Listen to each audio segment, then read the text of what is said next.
ya serang pencerahan nih. Setelah salah kaprah, sadar, timbulan gitu kan. Nah ini ya. Nah, jadi salah kaprah terhadap unit link itu ya terus berlanjut. Ketok memang itu keliru, tapi ketoknya bener gitu loh. Karena ditutupi oleh apa? Pertumbuhan investasi saham yang tinggi, bahkan sangat tinggi selama periode 2000 sampai 2007. Nah, ini saya ngomong berdasarkan data ya. Ini datanya teman-teman ya. Ini adalah data, saya ambil satu aja ya. Saya kalau fund-fundnya itu sih mencatat semuanya ya, tapi ini yang paling lama equity fund. Bentar saya cek. Sudah masuk belum ya? Ini contoh equity fund yang paling tua, yang paling pertama kali ya. Pertama kali itu munculnya managed fund, kemudian equity, disusul fixed income dan cash fund pada saat yang sama. Ingat saya itu bulan April ya, tahun 2000. Kalau managed fund itu 99. Nah, ini data equity. Anda lihat ya, tahun 2000 ya, itu dia minus 8,53. Tapi ini nggak full year. April ingat saya mulai. 2001 full year. Kita lihat ya, 8,3. Ingat nggak tahun 2000 itu Indonesia masih dalam situasi apa teman-teman? Tahun 2000? Nah, kerusuhan yang diingat. Itu kita dalam kondisi masih suasana krisis moneter.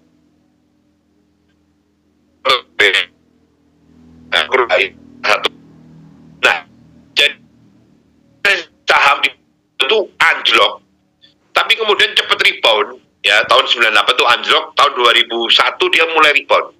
Anda perhatiin ya, 2001, 2, 3, 4, 5, 6, 7 itu enak banget teman-teman. Setahun itu bisa tumbuh 50% ya, itu indah banget. Nah, ini yang menutupi salah kaprah tadi. Ini saya coba buat hitungan sederhana ya. Kalau saya di awal 2001 punya uang 1 rupiah, tahun 2007 uang saya itu naik menjadi 7,4. Artinya menjadi 7,4 kali, naiknya 6,4 kali atau 600%. Kalau Anda punya uang di awal 2001 10 juta, naik jadi 60. Berarti menjadi 75 juta. Ya. Besar nggak ini teman-teman? Dalam waktu 2001 sampai 2007, uangnya itu tumbuh 600%.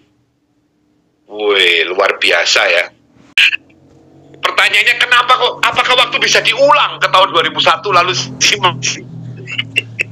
sayangnya ya, satu hal yang saya sesali, kenapa 2001 ya belum punya duit jadi nggak bisa diinvest, masih jadi karyawan ya. Ya ini faktanya ya, ini data ya. Nah ini IHSG kurang lebih sama ya, kurang lebih sama nih. Bahkan di 2000 itu IHSG drop dalam banget ya. Nah, itu kan salah kaprah tuh. Salah kaprah itu kan tadi salah, tapi dianggap benar dan banyak yang melakukan salah kaprah. Itu ketutup karena Anda tahu dari data tadi 2001 sampai 2007 investasi di pasar modal tinggi banget hasilnya. Equity fund luar biasa. Selama periode 21 sampai 2007 itu naik 650%. Wah, pada happy semua. Ketika itu Anda jual produk tradisional pasti nggak dianggap, orang pengennya unit link semua. Percaya, siapa yang waktu itu udah jualan? Waktu periode itu, ya. 2004 saya ketemu klien, dia tanya, ini unit link bukan? Iya, oke saya mau. Wah. Sekarang coba, ini unit link nggak? Iya, oh saya nggak mau. beda era gitu ya. Nah, namun teman-teman, tabir salah kaprah itu akhirnya terbuka seiring dengan terjadinya penurunan imbal hasil investasi dana investasi saham. Pasar modalnya mulai turun.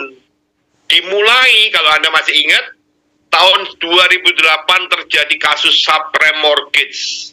Lehman Brothers bangkrut ya di Amerika. Efeknya ke Indonesia itu tahun 2008. Kemudian berlanjut terus khususnya selama periode 2015 sampai sekarang. Sekarang apalagi 2020 ada COVID anjlok. Jadi ini dihantam habis-habisan. Nanti kita lihat efeknya apa. Jadi cerita indah 2001-2007 itu kemudian berakhir menjadi cerita yang selanjutnya bertolak belakang. Investasi dalam saham mulai anjlok. Dan ini kemudian menunjukkan ternyata keliru cara pandang terhadap unit link ya. Ini datanya teman-teman lengkap. Anda perhatikan ya, 2008 equity fund turun 60%. 2009 naik 70%. Oke? Nanti kita lihat hitung-hitungannya ya. Nah, kalau dari data ini saya lihat ya, kalau saya simpen uang di tahun 2008, awal tahun 2008, saya simpen terus sampai 2023, ini datanya tanggal 11 bulan 12, simple punya Rp1 gitu ya, dari awal 2008 sampai Desember tanggal 11 2023, uang saya itu cuma tumbuh 28%. dalam 16 tahun.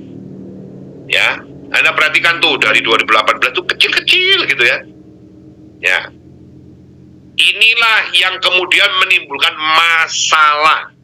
Kenapa? Ilustrasi kita itu pakainya dulu 15% yang tinggi. Anda pakai yang tinggi, habis 16 tahun cuma 28%. Ini penyebabnya teman-teman. Ya, dan penyebabnya turunnya 2015. Jadi nasabah-nasabah yang ambil polis di 2015 sampai sekarang, mulainya 2015 ya, itu masih jelek nilai tunainya. Masih jelek. 2016 ngambil, jelek mesti. Sejak itu udah jelek itu. Jadi itu yang kemudian banyak problem di sana. Nasabah-nasabah yang dulu ngambilnya bagus, katakanlah di 2007 masih oke, 2001 oke. Karena tergerus di 2008 sama 2015, sekarang jadi turun. Ya. Bisa membayangkan yang saya omongkan teman-teman? Bisa Pak. Bisa. Yang lain? Bisa kok. Bisa Pak. Ya, bisa. Jadi nasabahnya itu, woi di atas tinggi, makanya jadi pada dasarnya dia itu ada yang 2004, ada yang 2007, ada yang sebelum pokoknya tadi periode 2001 2000. Kalau saya kan masuk 2003 sampai 2007 itu oke. Tapi makin lama keunggulannya yang dulu itu makin tergerus. Jadi kalau dulu itu lebih tinggi dari tinggi. Makin lama dia makin turun. Sekarang cuma sedang, makin lama makin turun kayak karena ini, ya. Jadi ini ya fenomenanya ya. Penyebabnya ada itu apa ya? Nggak salah itu ada peristiwa, aku lupa, tapi yang dulu aku punya riset, itu ada krisis energi atau apa itu Pak Musafak ya? Di 2015 ya. Itu 2007 nah. Kok bisa min kok? Kenapa? Di 2007 2008? Itu, iya 2008 2007-2008 ya, kok bisa min gitu, terjadi apa kok? Itu tadi subprime mortgage. Oh yang bangkrut kasus, itu ya? Iya di Amerika. Yeah. Amerika menjalar di sini ya, lebih cepat dari COVID itu. Yeah. COVID sih butuh waktu bulan-bulan. Ini langsung tertino, langsung ya menjalar cepat banget ya. Tapi balik lagi untungnya. Tapi 2009 balik lagi. Tapi lihat apakah itu balik, nanti saya kasih hitung-hitungannya ya. Nah, kalau dari tahun 2015 sampai 2023 tumbuhnya cuma 8,6%. Jadi kalau Anda punya uang di Januari awal 2015 disimpan terus simpan pokoknya situ sampai dengan 2023. Saya ngapain nunjuk-nunjuk monitor, Anda nggak tahu ya. Sampai 2023 itu dia cuma tumbuh 8,6%. Jadi kecil banget ya. Coba teman-teman dicek polis-polis nasabahnya yang Anda closing 2015 ke atas gitu ya. 2015, 16, 17. Kira-kira ilustrasinya nilai tunainya gimana teman-teman? Bagus nggak? Hancur kok. Hancur. Ini jadi Anda tahu sebabnya. Anda bisa ngomong. Anda bisa pakai kurang lebih ya equity fund yang lain-lain fund-fund yang berbasis ekuitas, more or less mirip-mirip lah. Nggak persis tapi polanya tuh mirip-mirip ya. Nah, Anda bisa cerita ini, bisa dipakai nih bahannya ya untuk nasabah Anda. Ini lupa sebabnya Pak gitu ya. Oh belum lahir di perusahaan, belum lahir ya. Nah, ini IHSG mirip-mirip juga ya. IHSG malah banyak minusnya itu ya. Nah, ini rekan-rekan datanya ya. Ini coba saya rangkum tadi ya. Paham 35. Oh iya, maaf. Ya. Oke, itu ya. Nah, bandingkan teman-teman. 2001 sampai 2007 tumbuhnya 646%. Rata-ratanya kalau dihitung rata-rata itu 33% per tahun. Enak ya kalau bisa tumbuh 33% gitu ya.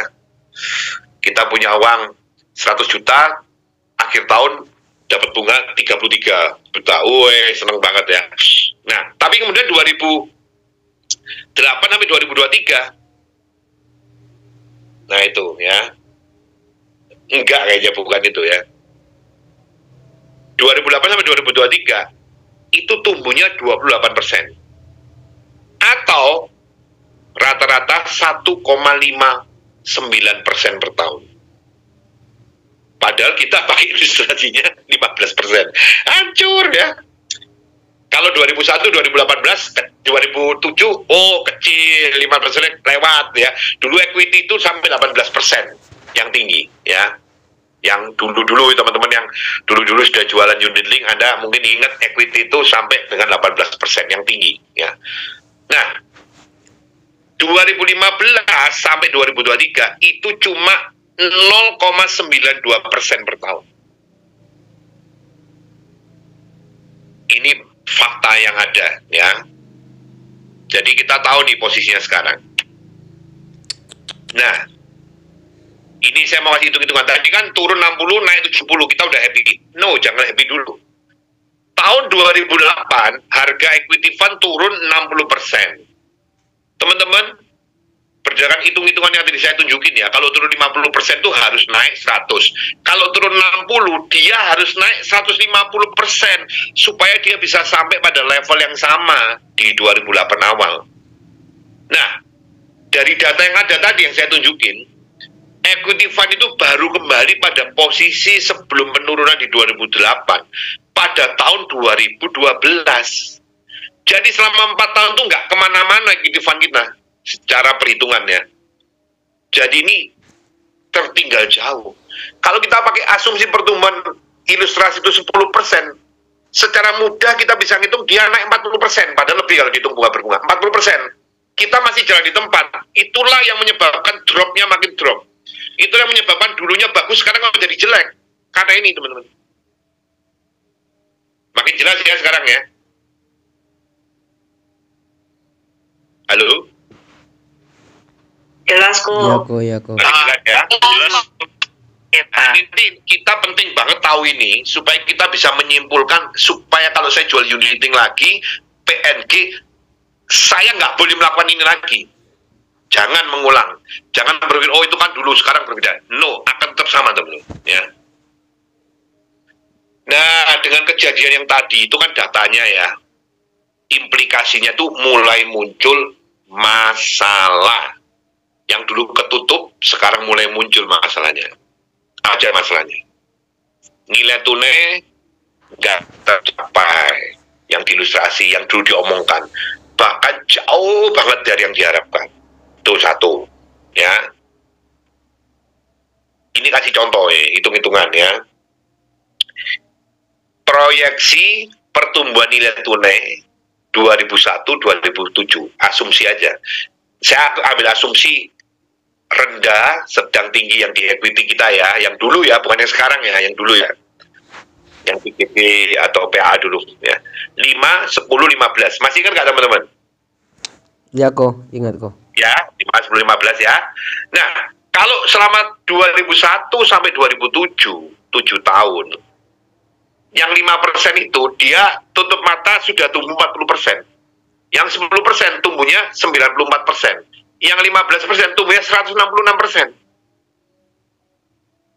Selama 2001 sampai 2007, equity fund naik 640%. 15% cuma 166. Oh, lewat. Oke banget ini unit link. Orang tergila-gila dengan unit link. Karena Pak nilai tunai gede banget. Apalagi dia masih di 2001. Ini alasan salah kaprahnya tertutup. Karena tumbuhnya tinggi banget. Jelas ya teman-teman, ini data ya. Ini maksudnya apa ya kok? Yang mana? Yang dalam kurung itu 5% bagi 1 kali.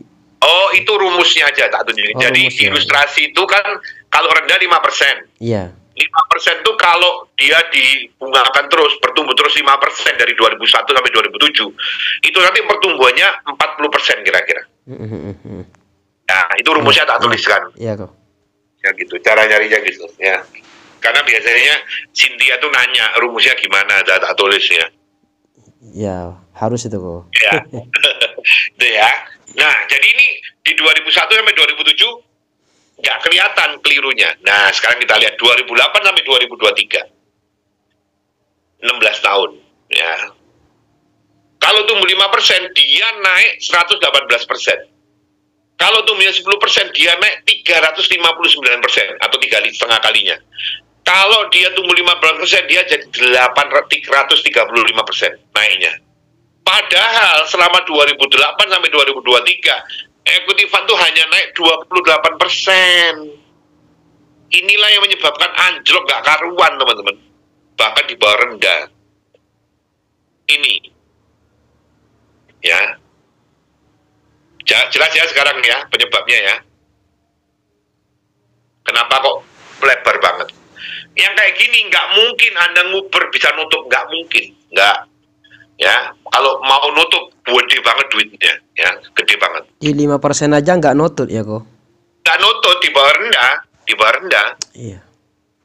Di bawah rendah ini yang terjadi. Iya, ya pantesan nilai tunai nasabah-nasabah sekarang itu di bawah yang rendah kok. Itu, Iya. itu. Ya, ini hitung-hitungan datanya kayak gini ya. Menguatkan yang di lapangan yang hasilnya itu ya. Kalau 2015 sampai 2003 gimana? 2023 gimana? Berarti 9 tahun. Kalau 5% dia naiknya 55%. Kalau 10% naiknya 135%. Kalau dia 15% naiknya 251%. Padahal loh 2015 sampai 2023 cuma naik 8,6%. Ya. Jadi ini anjlok seanjlok-anjloknya. Ya. Jadi kalau teman-teman ngomong jelek banget ya ini fakta datanya ya. Meskipun kalau kita bayar bulanan mungkin nggak persis seperti, tapi ini apa pola datanya itu seperti ini ya. Jelas ya teman-teman sampai sini? Jelas Pak. Jelas ya. Oke. Saya cek. Oke. Masalah kedua itu baru masalah pertama tadi terbuka atau tadi ya. Masalah kedua. Pesanan nilai tunai tidak sesuai dengan rencana penarikan dana. Tadi yang saya ngomong, banyak nasabah itu yang merencanakan, oh nanti ya 10 tahun lagi anakku mau kuliah, aku ambil uangnya buat anakku kuliah. Pas waktunya dilala, oke Imelda ya. Gak cukup duitnya, jelek banget, marah orangnya. Ya, ini masalah kedua ya, hubungannya dengan masalah pertama tadi. Yes, betul. Betul ya, mengalami ya. Nah itu jangan diulang nanti, kita lihat. Maka ini data-data fakta yang sudah terjadi. Ini pencerahannya kita jadi ngerti. Masalah ketiga, timbul masalah ketidakcukupan nilai tunai. Meskipun nasabah itu rutin bayar premi, ini khususnya terjadi, khususnya ya, pada nasabah yang melakukan perubahan major yang menyebabkan kenaikan premi, khususnya gede naiknya. Jadi ketika kita perubahan major, seringkali orang itu cuma naikin premi berkalanya, servernya nggak ikut dinaikin. Ya, dan itu yang saya kasih masukan ketika company mau melakukan tadi major itu, servernya harus dikasih, nggak dikasih bahaya.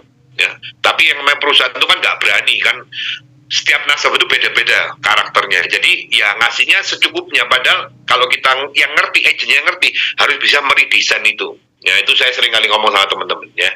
Jadi karena pertumbuhannya rendah, nilai tunainya juga nggak bertumbuh, apalagi ada repricing kalau ngomong tentang PPH, sehingga seringkali terjadi discontinue.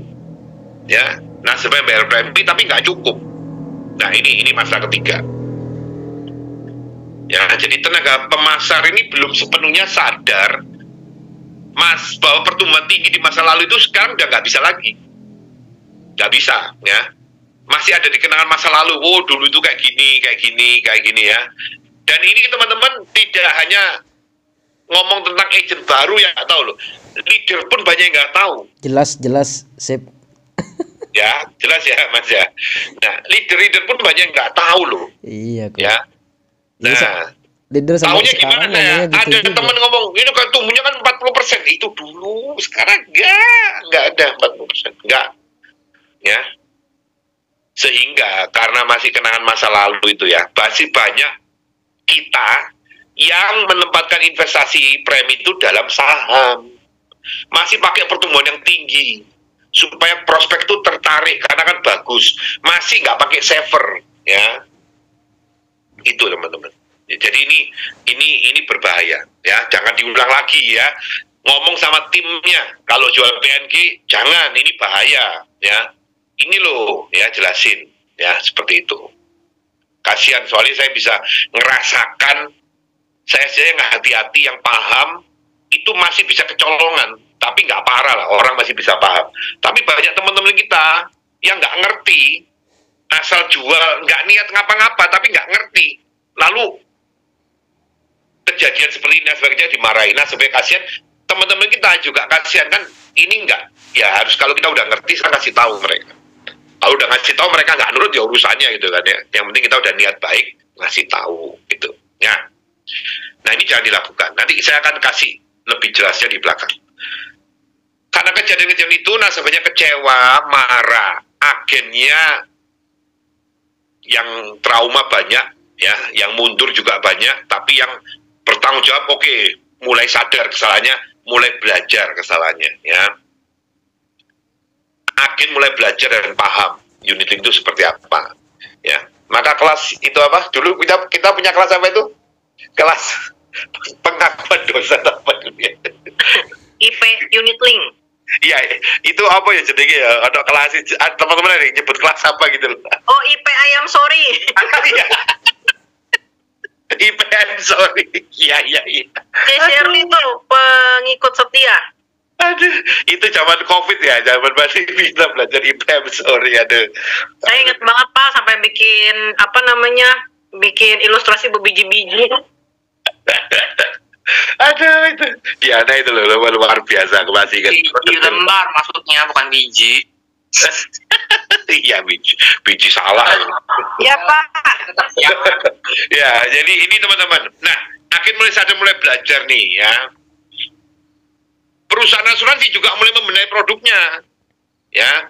OJK lebih ngatur praktek penjualan unit link. Ya, ini prosesnya teman-teman ya.